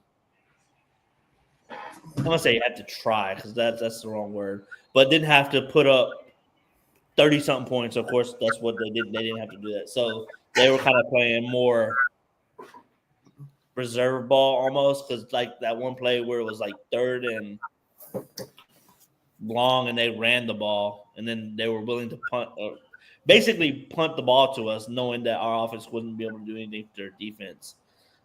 Especially since Jalen Hurts has been out for 2-3 weeks. A lot of starters set out last week, so they're probably just trying to get back into the groove, knowing that they were able to do that against this Green Bay team. Yeah. I'll be honest. I think Eagles' biggest challenge is probably the Vikings. If they run to the Vikings, if they struggled against our defense, they're going to struggle against the Vikings defense. I think the Vikings is the worst matchup for the Eagles right now. If the Eagles face the Lions defense is not that great. I think the Eagles can pull it off against the Lions. But they run to the Vikings, they're going to have trouble. They're going to have trouble. Jalen's going to have trouble. And I don't think Saquon rushes for over 100 yards against the Vikings, if I'm being honest. But kind of what he said, even though I'm off the LaFleur train, I would be okay with him being the head coach, just not calling plays anymore. I would be okay with that. But I do think the play calling, it got to stop, man. It got to stop. And you know what? If Love is making you look bad, and you're not, by changing the play call, and you're not doing anything about that, then yeah, you need to go. Because I think it was just a bad year, to be honest with you. It's just a what? I think it was just a bad year. To be honest, I think it was just a bad year. Okay, so okay, but you're not concerned that the Vikings were supposed to have a rebuild and they win 3 games more than you, and you're supposed to be a Super Bowl contender, and you actually decline? You don't think that's concerning? A little bit, but again, like this is the second year under Jordan Love starting quarterback. I get the Vikings came out and they surprised everybody. But what if the Vikings bounce out the playoffs this year? Well, I guess next year they don't do nothing. Is that a fluke? I guess the reason why I think it's concerning is because the Vikings are doing it with Sam Darnold. So that, if anything, that makes Love look bad. It makes him look bad. Doesn't Sam Darnold have more starting games over Jordan Love? I mean, but he's always been that's the thing. So you got to think about it. I know Sam Darnold's young and he was on the terrible teams, but Sam Darnold does have more starting. I feel like more starting starts at quarterback than Jordan Love does. I could be wrong. If you want to look that up, yeah, I'm going. Yeah, look it up. But I mean, he started with the Jets. He played some with the Panthers. He's been on 4 different teams. Oh, he was a starting quarterback in New York Jets for, I think, 3 years. So I'll get he was on terrible teams. And then he goes to Minnesota. And he's doing it. He does have a lot of games. He has like 83. Yeah. So I'm like, Sam Darnold, yeah, he's young, but he's still he's a vet in the game. He finally got on a good team with a good coach that is utilizing his strengths. So I get it. Minnesota exceeded expectations from everybody because everybody thought they're going to. Okay. So that brings me to another question then. Because hold on, I just want to make sure I get Sam Darnold's age right. I think it's 27. And then let me see. I want to see. Okay, so it brings me back to the way Packers do business. Okay. Love is 26. Sam Darnold is 27. Mm-hmm. Sam Darnold gets all the junk underneath his stuff early in his year, and now he's balling at age 27. You have to get all of Love's junk around the same age that Sam Darnold is thriving. So, but okay, so Sam Darnold loses tomorrow. He's still balled out though. But they still end the same result, and Jordan Love still has a playoff win under his belt rather than Sam Darnold does. You know what I'm saying? But see, even then, the Vikings are still in a better situation because they haven't paid Darnold. They're in a better. They're not. Are they in a better situation because they got to decide what they're gonna do? But see, that's a good problem though. We'll see what they do. We'll see how. I was going to say because what are they gonna do? But my thing is, you win with JJ McCarthy. I mean, because here's the thing: the Packers. I think the Vikings believe in Sam Darnold more than the Packers believe in Malik Willis. Because if the Packers, because let's be real, Sam Darnold was a backup. He was not supposed to start. He was supposed to be their backup. He was supposed to be their Malik Willis, and then JJ McCarthy went down. So, are they going to pay a backup quarterback? I don't think they should, especially if they get bounced out in round one. I don't think they should. I think they should roll with JJ McCarthy because if not, it's a wasted first round pick. It's a wasted first round pick if you do not go with JJ McCarthy or trade him for something good. I was like, that's their best scenario is find somebody who's willing to trade something for good for him. But that's the thing. I mean, I think people will trade for him. I mean, I don't know. We'll see. But I just feel like, okay, it brought me back to the question, like, it feels to me as we see it repeat itself with Favre, Rodgers, Love, it just seems to me it's not the right way to go because you don't win Super Bowls, man. So why do you keep repeating it? Like, yes, you have your franchise quarterback locked, but it doesn't mean anything. And not only does it not mean anything, you can't sign anyone else. You can't sign anyone else because all your money is going to your quarterback. And I think that's wild. I think it's actually dumb business. To be honest with you, I think we're in this position because we paid Aaron Rodgers so much later in his career. We kicked that can down the road so far to try to keep Aaron Rodgers here because next year I think we're finally out of the Aaron Rodgers cap era. So we're actually going to be good next year in cap. Well, but see, I think the deal, they did 3 years with Aaron Rodgers, and he just came off an MVP season. I don't think that's a bad deal. What's bad is that you couldn't keep the relationship, bro. That's the bad part. And to the point where you had to ship him out. Like, what? Dude, if I'm going to give you $50 million, we are going to have a good relationship. I mean, even Rodgers said, I am going to retire as a Packer after he signed that deal. And then what do? I don't know what they did to piss him off, but supposedly they didn't want to wait on his answer. They did the same shit with Favre. Huh? They did the same shit with Favre. That's like the Packers, and that I like it. Like I get it. Aaron's probably like I get it.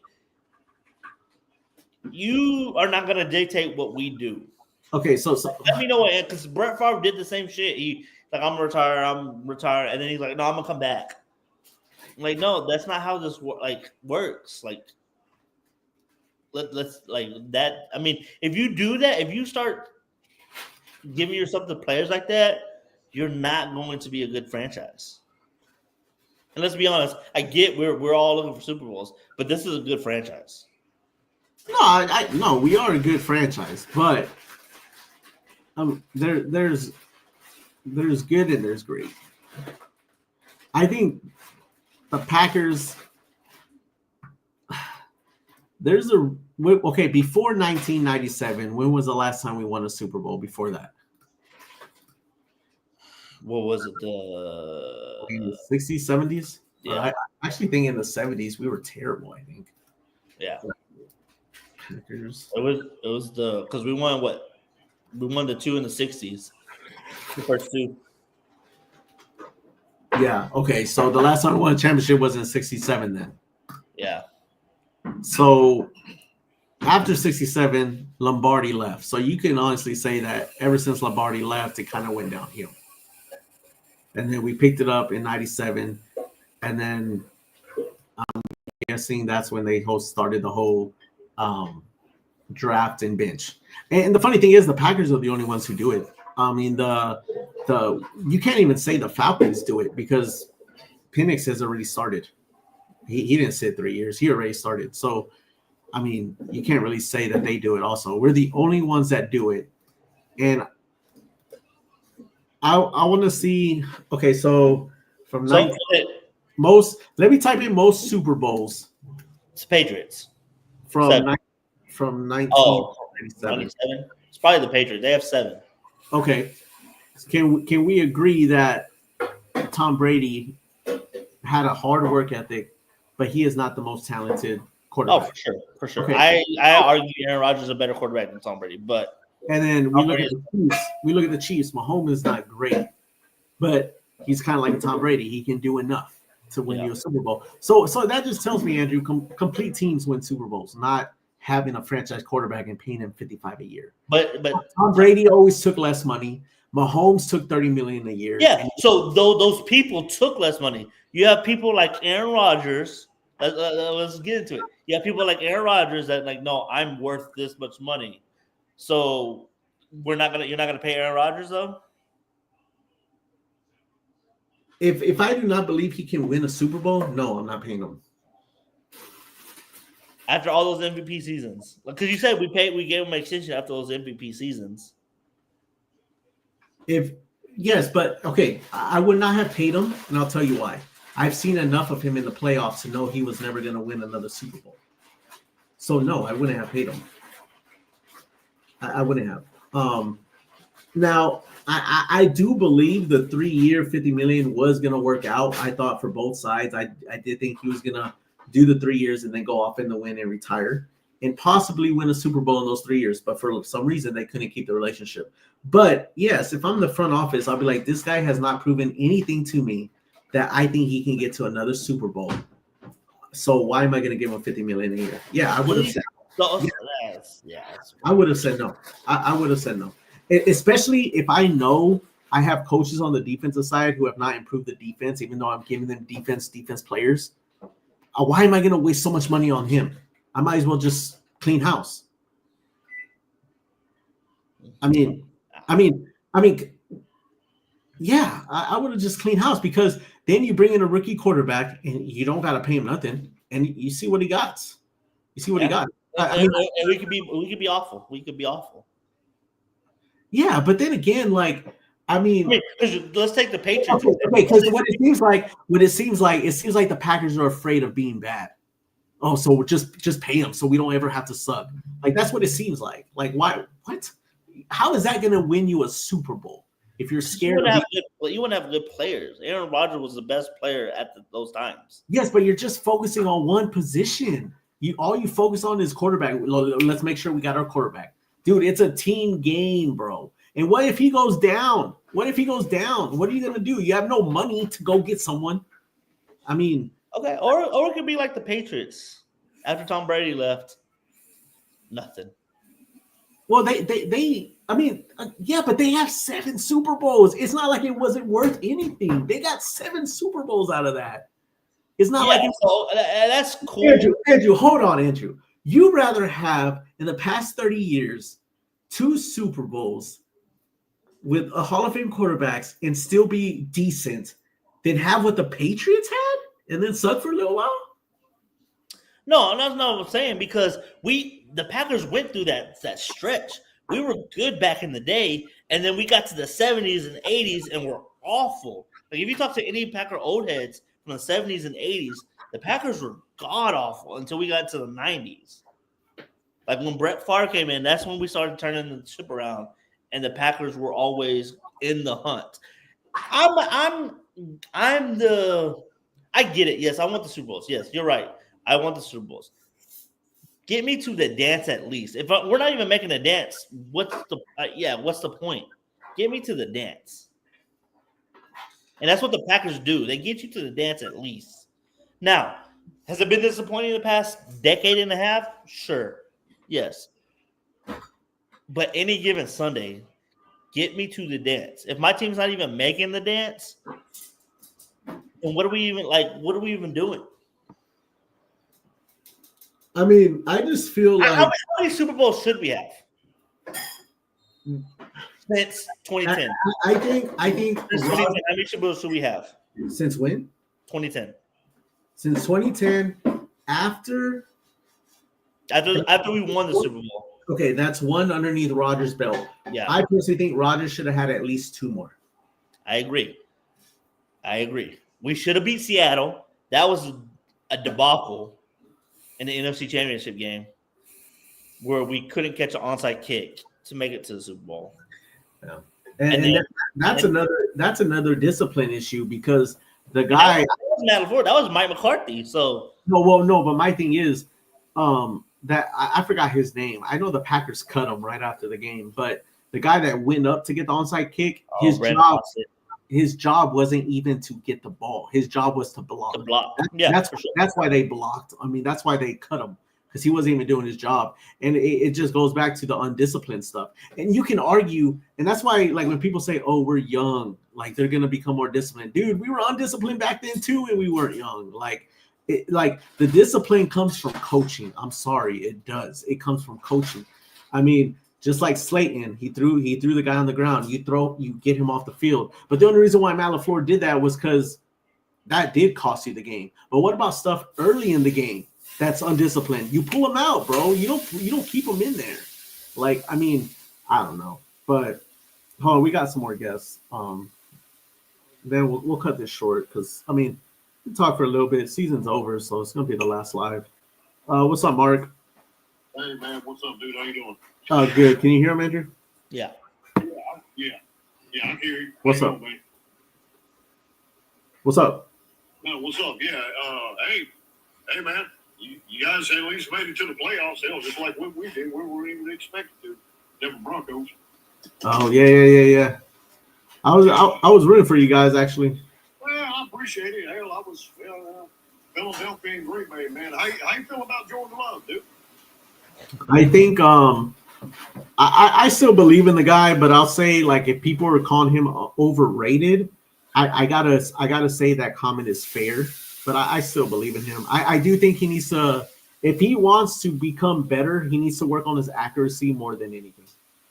Right. You think that'd be short, intermediate, or you think that'd be the deep shot? I would say intermediate and deep shots. Okay. How you feel about him throwing the middle of the field? Risky, not risky? Since I'm thinking about it, I gotta say risky. Okay. Better decision making on that part, right? I think his decision making needs to get better overall. Overall? Yeah. Okay. That's fine. But I mean, you feel like he can overcome some of these other young bucks that are moving up in the league or starting? Yeah, I do. I do. The reason why the Packers are very good at developing offensive players. So yes, I do think he has an advantage at that, which is why I'm a little shocked he regressed. I thought he would have an explosive year, but he did get hurt. And I think people forget about that. But I think next year there's really no excuses. So we got to see what he does next year. Well, just like with CJ Stroud, and I'll be totally honest with you, the more film they get on the quarterback, they're going to adjust to what they do. The thing about what the quarterback's got to do, they got to make their adjustments and adapt to the changes that are coming up for the next year and the year after, throughout their career. That's what it's all about. That's why a lot of them say year 3. You should be there at year 3, you know what I mean? But yeah. I've been totally honest with you, man. I mean, Well, you see how A-Rod felt about it when he got drafted. He was pissed. Poor A-Rod. He's in it for the money, dude. He needs to retire. Yeah, he probably will. That's just my opinion, dude. When he started doing the chakras and doing the meditations and all that kind of stuff, dude, that kind of did me in on him. I used to have a lot of respect for A-Rod, but it's all about the money, bro. I mean, I get it. That's what you get paid with. But to win a Super Bowl, to be a player, to be a professional, that's what it's all about. You know, not a prima donna, but we got several of them out there. But Green Bay, man, they really changed last year when they lost to the Denver Broncos. I was like, damn, after they lost to Denver, they started clicking, bro. Yeah. And I just want to say thank you for taking Josh Jacobs. That dude has been tearing us up, man, when he was playing for the Raiders. I mean, he was killing us, bro. He was killing us. And he's a damn good running back. Yeah, so, for sure. I wish you the best. And there's the facts here. I'm a big Bulldogs fan. You know, Georgia Bulldogs has got the G. Did you know they had to ask permission years and years ago from Green Bay Yep. to use the G? They use the Georgia Bulldog G for their slogan. You didn't know that. That's the history. Yeah. And to this day, from what I'm seeing, they're still getting royalties off that shit because that's the Green Bay's. That's what they started off with. So Yeah. I wish you guys the best, man. Hey, I know it sucks, dude. It sucked for me. I was hoping for a competitive game today, at least a close one, but for them to play like that, I'm just kind of devastated, shocked. But Bo Nix, yeah, he's our franchise, man. We got a franchise quarterback, so the future's looking bright, and I'm excited. Yeah, I like Bo Nix, man. I like do too. Yeah, but all right, man. I appreciate you coming up. Okay, man. I appreciate you having me. Thanks a lot, man. All right, Good luck peace. to your team. All right, later, bro. Let's see. I don't know. This might be a little kid. He might not be. What's up, Owen? What's up? Yeah, what's up, man? What you guys say? Oh, I don't even know. So much to unpack, to be honest. This team just. Well, you might as well unpack it, bro. Season's over. This team just brings me to my knees sometimes. I would say, I said it just in the chat, but I would say last season, I feel like his decision making was better. Yeah. Love's decision making was better last year. And I don't know, I feel like maybe it's just strictly partially because of injury, like playing for a little bit. Because I don't know how many games consecutively he played this year, like the longest he played in a row. But at the beginning, first half of the season, he probably played like 3 or 4 games, and it was out 3 or 4 games. And then he was out at the end of last game too.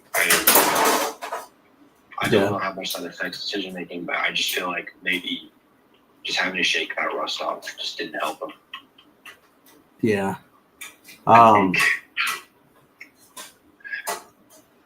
think this offseason is going to be huge for the future of this team. Yeah, for sure, man.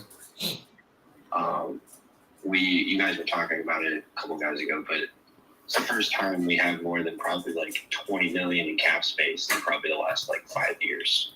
Yeah. We have like $65 million in cap space, and all of our free agents, like not a single one of them will probably get signed for more than like $5 million a year. I mean, it's like low. It's starters, but they're starters that are not, they're not Pro Bowlers. Like we're not re-signing, we're not extending Josh Jacobs or anything like that. Like I want to say it's like Eric Stokes is one of the guys that's up for free agency, and like guys like that. I'm just like, you got to go get some people. Truthfully, when you can spend money, you have to, and we've had to spend money, and we've spent it well. Yeah, for sure. I think no one will argue that. I think X and Josh Jacobs were possibly the best free agent signings besides Saquon.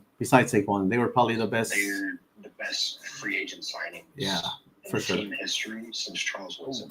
Oh, I was like, or Reggie White. I mean, well, I mean, you can even argue besides today, McManus was a good pickup too, because he solved the kicker Every issue. single game since we signed McManus, I would send a little like meme gif, and all it said was, "We have a fucking kicker," and it was Brandon McManus, because we didn't have a kicker for 6 weeks. I don't even know how we even got him. We just found him it was like we found him in the garbage or something. Yeah, pretty much. Pretty much, man. What else we got? I would say today defense showed out. I think I don't know what I mean. I genuinely couldn't tell just the way they were filming the game, like the shots and stuff, camera angles. But I don't know what kind of routes Philadelphia was running. But I don't think if you go back and look, they really didn't run any downfield routes. And I forget if they said I heard some announcers talking about it, I think yesterday, if their passing game is more downfield or if it's more underneath. But if their pass game is downfield, I didn't see a single downfield shot from the Eagles the whole game, basically. Yeah. Well, yeah, that's just them pretty much respecting Xavier McKinney, pretty much. Like, well, yeah, and I don't know. I'm assuming it seemed like for the most part we were running cover 2, so that they definitely helps with that. But yeah, I mean, the good news is, like, I feel like the positives is going into next year. You like, especially against like judging off the Eagles, you know that like the defense can go up against any offense next year, but the defense is legit. If I'm the Packers, I'm reloading on defense in the draft. I'm going to continue making that defense extremely dominant. That way, LaFleur has no excuse after that. Once you have a dominant defense and your offense is still not producing, I mean, that falls at that point. It falls back on player development. It falls back on coaching, and it falls back on GMs, and then it just falls back on the players too. Yeah. It falls back on everybody. Yeah. I mean, in my opinion, if you do need an offensive player, it's only a wide receiver. I don't think you need anyone else on the offense. Maybe another lineman. I will say lineman, yes, but I will say in April, if I have to, I will get on the stage if I even can, and I will tell the whole world that we do not need to draft another O lineman in the first round. Yeah, I don't think so. It has not worked. And I don't want to say like, hey, don't do that to any other team, but every time we have done that, it has not worked. Yeah, I wasn't too big on the pick. And I honestly, I'm not even saying that to him specifically. I'm saying that historically, he's not the first one. Yeah. He's probably the third or fourth one in the last like 10, 15 years, and it has not worked a single time. We drafted him and Zach Tom same year last year. Zach Tom honestly was our best O-lineman all year, and probably will be a Pro Bowler the next 2 years. Yeah, I like Zach Tom. I mean, he didn't have a good game today, but he's consistent though. No, but we've gone like the third round. Yeah. We need to draft a lineman in the first 3 rounds because we just need depth, to be really honest. Even if it's not a guy that's going to go out there and start, we need depth. And then, defense. My dad actually texted me after the game, and he said, go get Jack Sawyer. And I can't say he's wrong. Yeah. Well, like, the only thing that, like, and Andrew, this is for you too, like, the only thing that's very concerning for me also, Love is, like, the only quarterback. He's not the only quarterback, but he's one of the few quarterbacks in the league where he has 5 wideouts, man, that can all make plays. And the fact that he didn't have I said in theory. Yeah, and the fact that he didn't have a great year when you have all those weapons, to me, that's concerning. Like, it makes me wonder. I don't believe this, but it does bring the thought to my head. Like, is J Love average when you have all those weapons? Yeah, but you gotta think about it too. I get it. Like Jordan Love didn't play great. The receivers didn't play great this year either. They had a lot of drop. We lead the league, or we're top 3 in leagues in drops, or we have 2 of the 3 top drops receivers this year. So the receivers didn't help Jordan Love at all either. So I will caveat with what you said, right? You're like, we have guys that can make plays. Make plays is different than making catches. But in our offense, it's the same thing. Yeah. So all those guys, right, they can make plays, right? So I look back at last season. Dontavian Wicks, if I'm being really honest, if you really go back and look at last season, every time we had a big explosive play, other than ones to Jaden Reed, he was the only other receiver getting them. And there would be like 30-yard downfield passes in double coverage. He'd go up and get them. Okay, So, like, we're not getting Yak. The only guy getting Yak on this team right now that even got Yak in this game is Jaden Reed. Yeah. But Well- that doesn't mean he's getting open. That means we're scheming him open.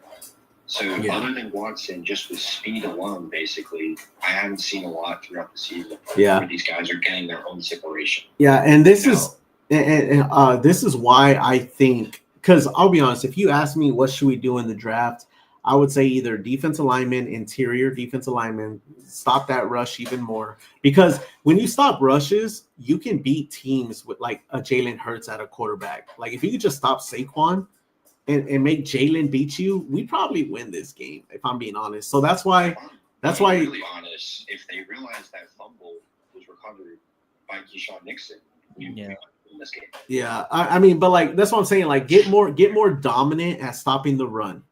Try to make other offenses. The wildest thing is that our run defense, for like as long as I can remember, I mean, I'm only 22, but has always sucked. Our run defense has always sucked. Yes. Been bad. As long as I can remember, and for some reason, it's been good. No, you're right. This year, Jameer Gibbs couldn't even. I mean, Jameer Gibbs and Montgomery combined, I think maybe had 100 yards when we played the Lions last, but that's combined. no, That's you're right. probably 20-something carries. Like, You're right. It is getting better. I agree. But now it's time to make it dominant. You need to make it dominant now. You need to make it dominant. You need to build on it because right now, because even though our defense is getting better at the run, other teams are still not afraid to run the ball against us. So that tells you that tells you it's not that great. It's not that great, which is why you got to become more dominant. you were saying D lineman maybe.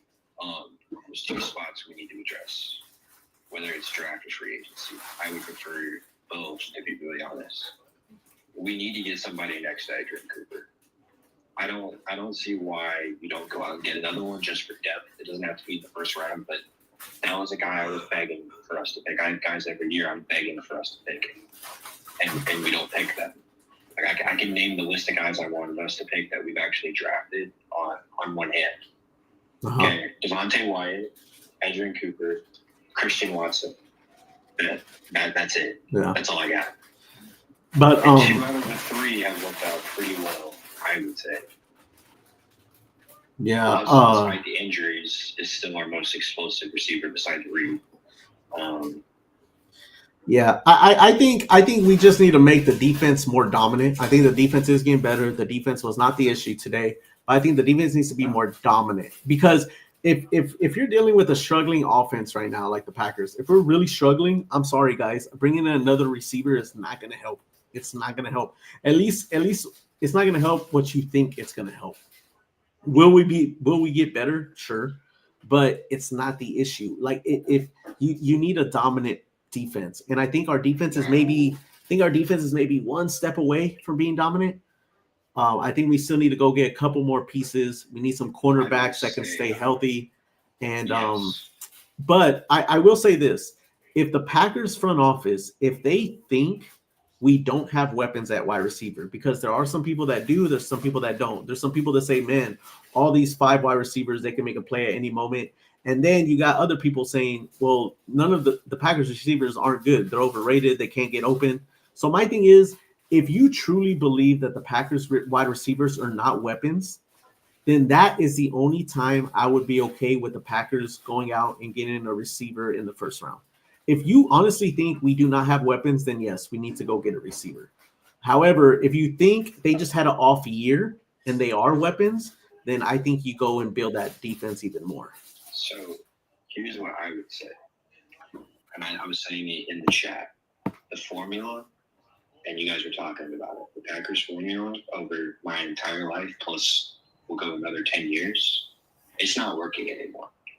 I looked at the formula and I was like, 2010, we played the Eagles in the wild card. And then we won the Super Bowl. Like, hey, maybe it'll work again. It didn't work. And part of the formula is we draft a bunch of receivers. We always drafted a bunch of receivers. I've been probably remembering and watching the draft since 2007. And we've drafted at least like 3 receivers in every draft since probably 2007. Yeah, After the years with Rodgers and Favre, really sit there and think about it. I can name 4 or 5 receivers that we had during that time, and we were always running 4 and 5 receivers at that time. Adams, Nelson, Cobb, Greg Jennings, James Jones, and Donald Driver. There's 6 receivers right there that played over like a 15 to 20 year stretch right there. yeah, We were always running 3 and 4 receivers every single time. yeah. That's just how it's always been. Yeah. I think right now, I think each of them has something they're really good at. Of the three best ones, of Dobbs, Watson, and Reed, they each have things they're really good at. In my opinion, Yeah. Dobbs might be the best route runner of all 3 of them. I think I've Wicks seen is the Dobbs best. run some of the filthiest routes I've ever seen anyone run in my life, and that's including Devontae. That's putting Devontae Adams right up there. In those last couple seasons with Rodgers, where he was literally getting 5 yards of separation, and the DB would have his jaw on the ground from how much he just got juked out of his freaking cleats. That's what Dobbs is best at, but he's not fast. Yeah, He's not fast. yeah, He's not actually really that big either. He's not that big of a receiver, and to me at least, I can't really tell. Watson, his speed is pretty simple. His best attribute is his speed. That's why I'm really worried about this ACL, to be brutally honest. Hold up, Owen. Hold up. Did you want to say anything else, Andrew? No, You kind of going. He's kind of just going off there, bro. Yeah. I appreciate you for coming up, Owen. But we kind of don't want to touch on all the receivers and stuff like that right now. But yeah. So we've been going for almost 2 hours. Andrew, is there anything else you want to say? yeah. I was kind of touching on. I don't want to get too much into the draft yet, but I think we should go edge rusher or corner first round. We got to get some pass rush. I think that played a big part this season, not being able to get pressure on the quarterback a lot.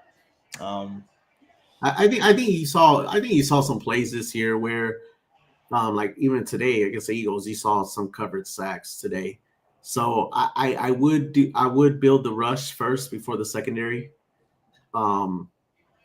Yeah, but especially if we're thinking Jair's gone. I'll tell you why I'm building the rush and not the secondary. Because even if you build the secondary and they continue to play 10 yards off on 2nd and 1, it doesn't matter. It doesn't matter. So I think we need to get that rush. Like I said, build like the run defense got better this year. Make it dominant. Because once you make teams one-dimensional, now you know, okay, they're going to beat us. They're going to have to throw it 50 times. Like at least get your defense to that point. And of course, you could do that with the edge rush, and you could do it with the interior defense alignment. I think our linebackers are solid. I think our safeties are solid. It's just a matter of them staying healthy. I mean, like I said, offensively, though, we just didn't show up today.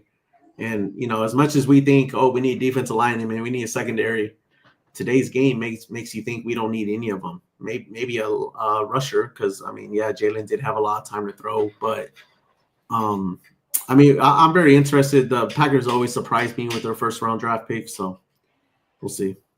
It's in the Green Bay this year, so hopefully they'll do something special. Oh, man. They better, because if they don't, you're going to see a lot of shit being thrown. Yeah. But Well, right. that's the season, man.